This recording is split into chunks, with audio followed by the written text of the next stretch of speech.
want to start off. Your national business agent talked about the crime outside with our letter carriers. And it's happening day in and day out. We had a letter carrier in Ohio, lost his life while in performance of his duty. Basically, he was driving a car and somebody shot at him. So far, they say it's not job related, but they think that he knows the person that did shoot at him and took his life. So happened, the way they was able to locate him was he was on the phone with his fiance, and we think they used the cell towers to pinpoint where this letter carrier was at. He was a CCA and lost his life, and he have children. So it is sad out there that our carriers in blues and our carriers that is not in uniform are being attacked.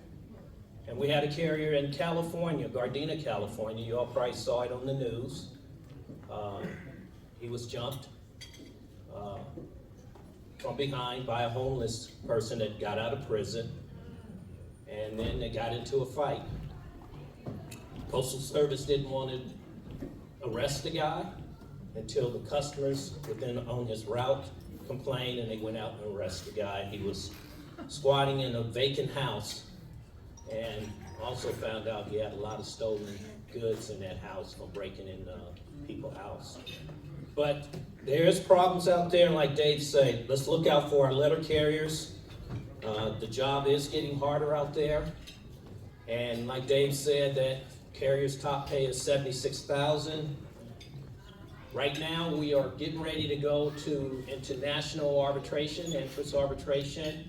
The arbitrator been selected, Nolan, and the point I'm making is, Dave talked about $76,000.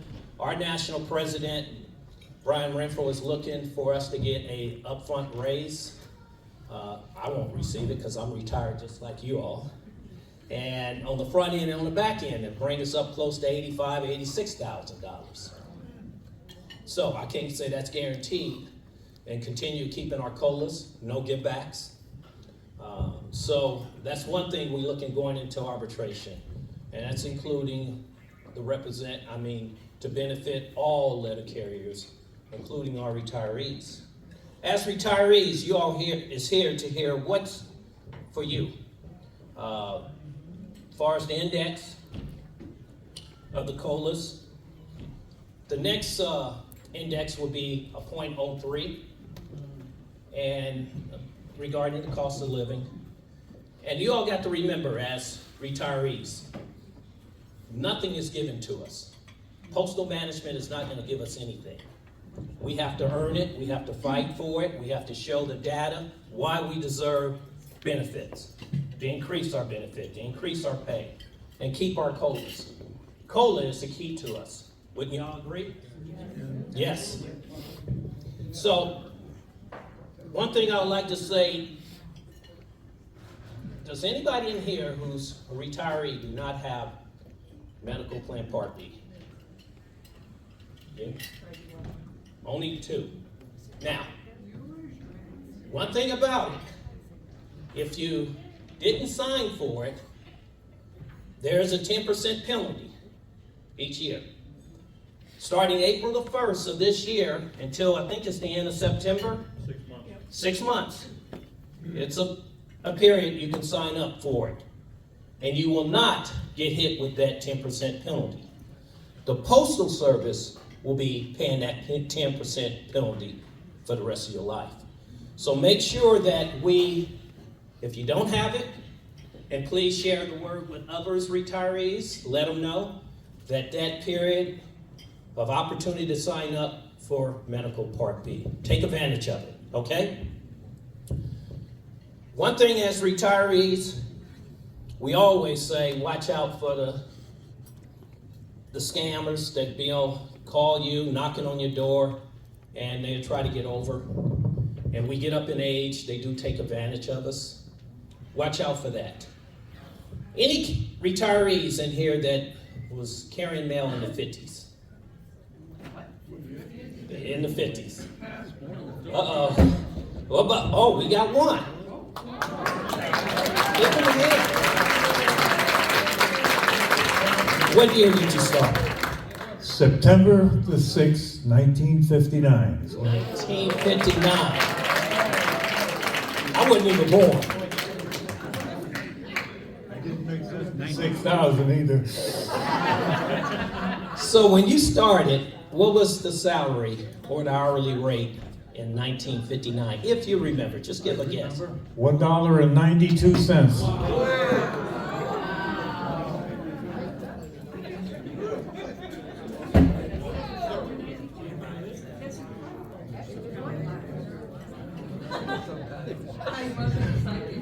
What you say?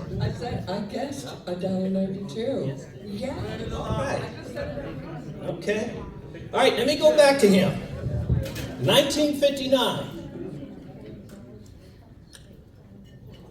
1959, you made $1 what? $1.92. $1.92. And was that enough to cover your needs as far as supporting your family and your bills? Until these guys were born, I had 2 or 3 jobs to do it, believe me. You had to. That's 2 to 3 jobs. What year did you retire? I'm not positive, but around 2000, like that. Somewhere in 2000. So he started in 1959. Was able to case mail when we had the regular case, we had the vertical flat case. 124, 143, 144. Back then you were smoking cigarettes. I'm not saying you were smoking cigarettes, but you'll walk into the station and it was nothing but smoke. Isn't that correct? Yes, sir. Carriers will use their stool to put one leg, one foot on that and case mail. Yes or no? So the point I'm making, where we at today compared to the 50s, 60s, 70s, 80s, and 90s, even the 2000, before automation took place. DPS didn't come in until when? 1993 is correct. That's when DPS started.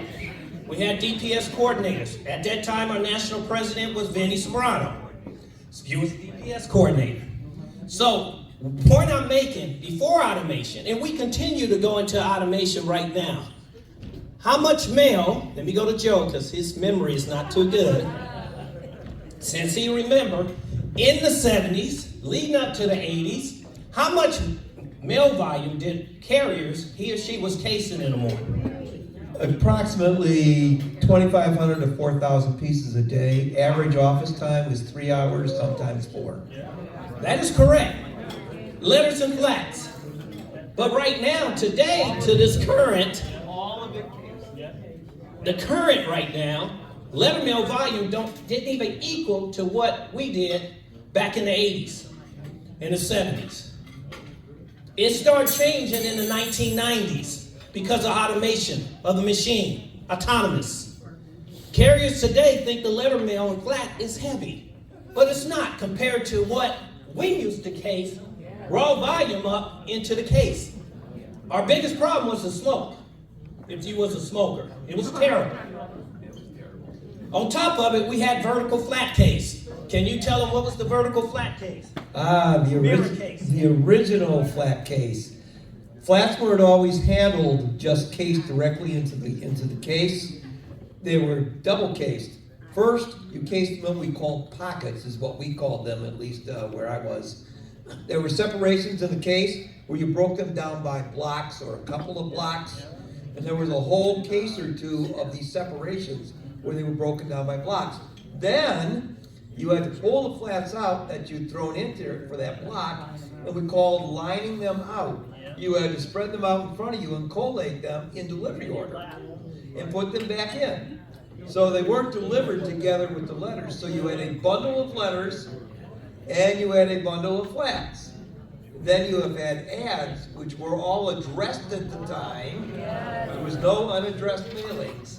Then if you had ads, you then took another bundle and you collated the ads into your flats. So you never had, back in those days, more than 2 bundles. But those bundles were monstrous. Awesome. One reason I like doing this is to get the retirees in. A lot of retirees don't want to hear what's going on to this present day. Is that correct? Unless we start talking about money, yes or no? So back in the day when we was carrying mail in the 70s and 80s and 90s, and when you pull that mail down, what did you do to strap that mail out? Anybody? What'd you call it? What did you tie it down? Strap it. What did you strap? What did you use? They're the blue straps. I forgot. You use blue straps, right? Blue straps, or you use rubber bands? Exactly. Right. And when you strapped out the mail wouldn't trade, it's possible. But when it was strapped out, that was like a bundle, correct? And that bundle of mail, for you all to let the current carriers know, how did we handle that mail when you load up your vehicle? Oh, it was horrible. Tell us. Like, what do you want me to tell you? How we loaded it up? Yes. Oh, by hampers, and hampers full of mail. Full of mail. And threw it in there on the tray, and then, load all the packages in the bag, and, it just got crazier. Got crazy and crazy. Until I retired, and now I'm normal. You so. normal. You're normal day in and day out. Okay, now I'm so happy, it's unbelievable. All right. So today, thank you. Today, the Postal Service is able to track carriers by the scanner they have. Longitude, latitude. But when you all carried mail before automation got so good, before the GPS, how did they track you all back in the day? They did. They came out and hunted you down. Okay, hunt you down? Followed you around and hunted you down. That's true, but that's not what I'm looking for. Scanner. The what? Scanner. No, the scanner is today. It was a black box. What was that? That was under you? Yes, indeed. What was the name? Yeah, but if you weren't heavy enough, it didn't work. Do anybody know the name? I never knew. The track what? Track with me. It was a black box. They track you by what? Mileage. Okay, by mileage. Now today they are tracking the letter carrier by the scanner they carry day in and day out. How technology has changed. Now, today's day, the carriers, majority of their mail is by the parcels. By the parcels. Back in the 80s, before UPS came into play, we had all the parcels, correct? Before FedEx came in, we had all the parcels, correct? Let me go to the 50-year member who's going to get his gold card. He's over here quiet. Yes. Didn't we have the parcels? Yes, we did. And they was heavy. Very happy. And that, as far as the volume of the parcel dropped when Congress started to meddle with the Postal Service. Wouldn't you agree? Okay. All right. So, what else back in the day that we had was heavy when we used to carry that in our satchel? Samples was a problem. It was a huge problem. But what else was a huge problem for letter carriers when we carried mail? Catalogs. Who said that? Right there. Okay. What was the catalogs everybody hated as a carrier? Sears catalog. We used to hate the Sears catalog when we had to carry that in our satchel on our what? On our backs. That's right.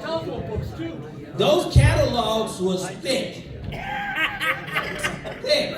Today's, the carriers, he or she don't even know what a catalog is as far as Sears. Do you carry that? We don't know. I like you. Oh, there years ago. You know what the catalogs? I know what the catalogs are, but I've never carried You it. never No, carried. no. When did you start? 2 years ago. 3 years ago. All right. So today, where we at, it's about parcels. And we get a lot of parcels because the economy has changed online. But we are the last mile for letter carriers. And part of it is Montgomery Ward went out of business too. Part of it is we want all the revenue we can get in. And why do we want all the revenue? For our retirement checks. You're absolutely right. And one thing we have to remember as far as retirement checks, We also got to remember letter carrier political fund, which the retirees give the most. And we thank you all for that. Any retirees in here are veterans? Veterans. All right, why don't y'all give them a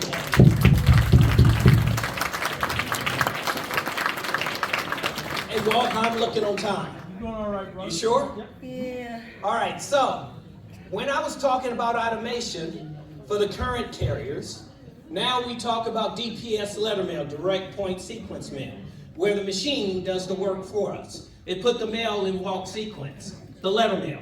We also have flex. The flats used to be put in walk sequence, but the Postal Service did away with those machines because it's not enough flats coming in. The volume is not heavy enough. So the Postal Service did away. Back in the early 50s, for you all as a carrier, we had the Jeeps, correct? Y'all love those Jeeps. Oh yeah. Yes?